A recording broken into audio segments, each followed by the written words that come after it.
project ko is yung tungkol kay Quezon, yung history film, yung when he saved the Jews, yung 1,300 Jews from the Holocaust. Dinala si Quezon, President Quezon, brought the Jews here to the Philippines. Talaga? Meron ganun. Kailan nangyari yan? Before World War II. Pero talagang nasa history siya. Galing. Open doors policy ang pangalan. Pero ano yan? Malaking malaking dream eh. ka, Sabi niya dream. malaking budget. Pwede mag-dream, di ba? Oo, dream big. Dream big talaga yan. Parang budget ng Goyo yan, budget ng General Luna. 100 million. Sino ang napoporsi mo na pwede mong kunin lead actor dyan sa Quezon? Ay, hindi pa ako wala pa ako doon eh. Sa story lang ako muna eh. So, hindi pa ako pa naisip. Ikaw ba nililimit mo ba ang sarili mo na at least gagawa ka ng movie na two times a year or 3 times? Well, sana at least if I can direct 2 films a year, happy ako. So far, nag-average lang ako 1 a year. But I also produce, di ba? So, I can also produce and then direct, di ba? Pero in this, kasi usually mainstream naman ang ano. Yeah, well, baka for next year, we're gonna try to do more projects na mas for the audience, mas mainstream, if that's what you wanna call it. So that we can also, at least me also as a filmmakers, I can also get to know the audience a little bit better. Saan kang genre mas comfortable? Baka drama, I'll try drama, love story. Sa mga senior stars natin, sino yung dream mo na ma-idol? Well, si Aga Mulak right now. I'm hoping to work with him. We've been talking, but yeah, dream ko to work with Aga Mulak. Especially now that he's back. He's back. And he looks good. Direktahan na po ka ng sikat na artista.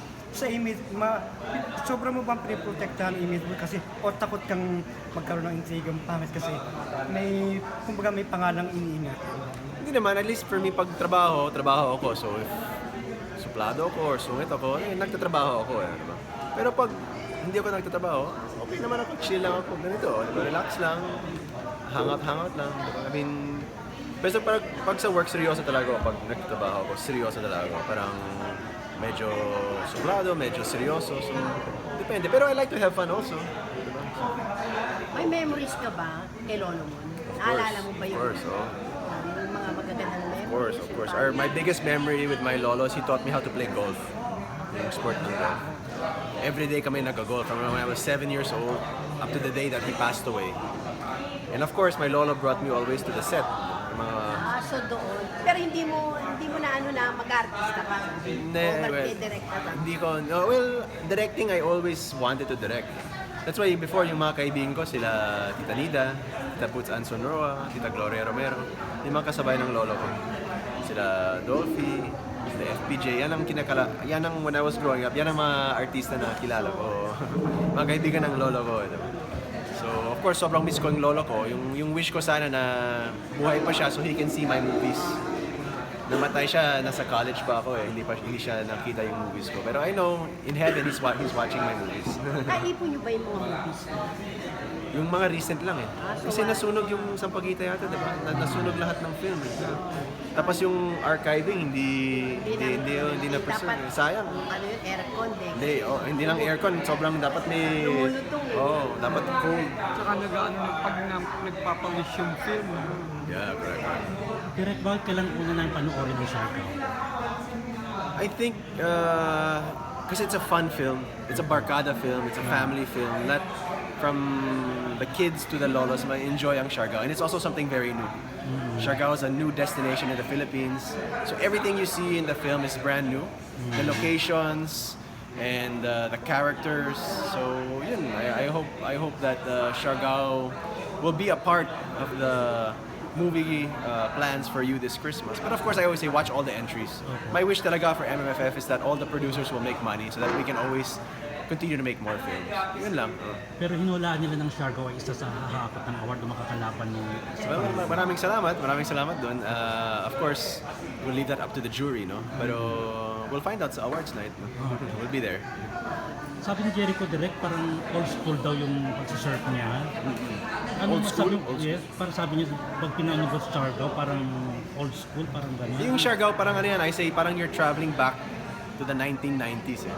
Very raw pa rin ang Siargao. Okay. Parang organic pa rin. That's why it's so beautiful. Eh. Parang it's very simple, hindi masyadong busy yet. maraming open spaces, and very laid back and relaxed ang Siargao. Parang kung naka-jeans ka, formal ka na. Dapat shorts, chinelas, sando, t-shirt lang, walang Wala ka t-shirt. naman tie-up sa Siargao. Tie-up na. Na yung kasi parang pre-promote mo yung kanila. Well, of course, supportive talaga ang local government doon. At yung tourism group ng Siargao, very happy sila. Yung governor at yung mga congressman doon, very supportive sila. And up to now, they're gonna help promote the film, diba? So, of course, it will boost tourism, diba? And everyone will benefit from that. Pati mga foreigners, sinatalo na yun. For foreigners. How about Tony? Naintindihan ba niya yung trabaho mo pag kailangan malayo? Oo naman. Actually, yung before I shot in Siargao, dinala ko siya dyan with Sevi. We spent 1 week there, so they got to see my resort. Nag-enjoy kami, nag-swimming doon. So at least, si Tony very familiar din with Siargao. So, but yeah, hindi, sanay kami. I mean, like, si Tony din, like yung sa PGT, nag-Cebu siya for 1 week. Diba? So yung nagkakaintindihan. Kasi trabaho yan. I mean, ever since naman that we were dating, diba? Nag-date kami ng how many years? 8 years, diba? Ganun talaga. Minsan, 1 month na wala. Yung transit, diba? Almost 1 month na sa Israel ako. So, ganun talaga. Direk, hindi ba naapektuhan yung samahan niyo ni Tony nung paglilinsay kay Eric Gonzaga? Ay, well, no naman. I think for me, of course, there's no truth to that, no? And for me, yung kawawa dun talaga si Erich, kasi she's just doing her job, eh. You know? She's there being professional, and may ganun pa nang nangyayari, diba?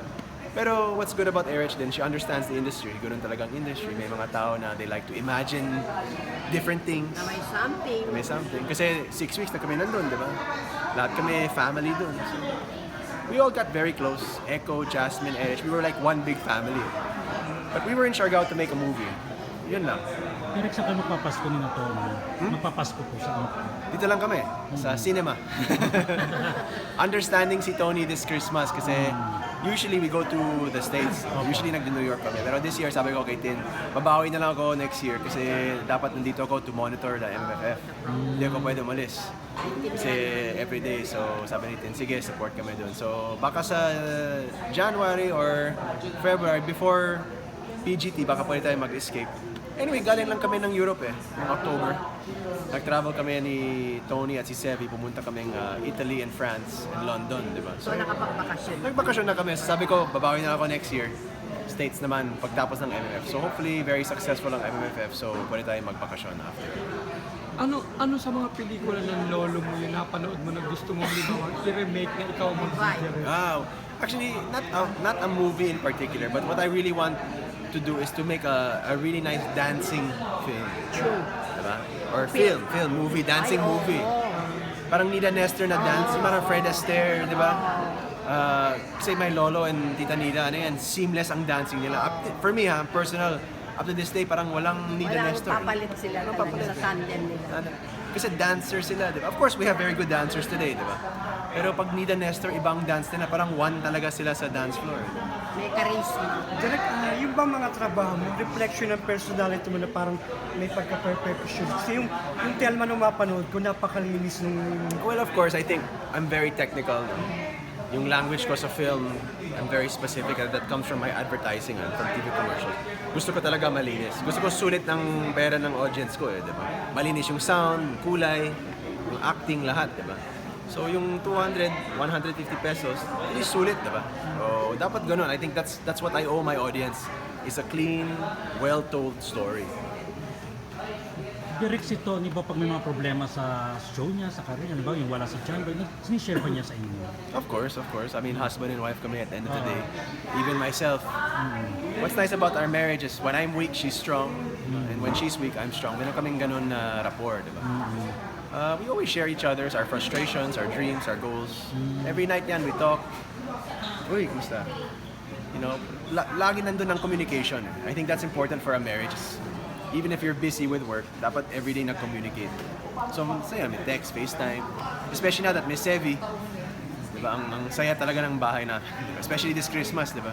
Balak niyo na bang sundan si Sebi, Direk? Malaki? Balak niyo ng sundan? Maybe 2 or 3 more years pa. Gusto namin baka 3 years old si Sevi. So talagang kuyang-kuya siya. And we're enjoying Sevi muna now eh. So, busy muna kami kay Sevi. Okay, Direk, thank you. Thank you. O, kain muna kayo. Kain tayo. Pwede pa selfie. Yeah, let's eat. Let's eat.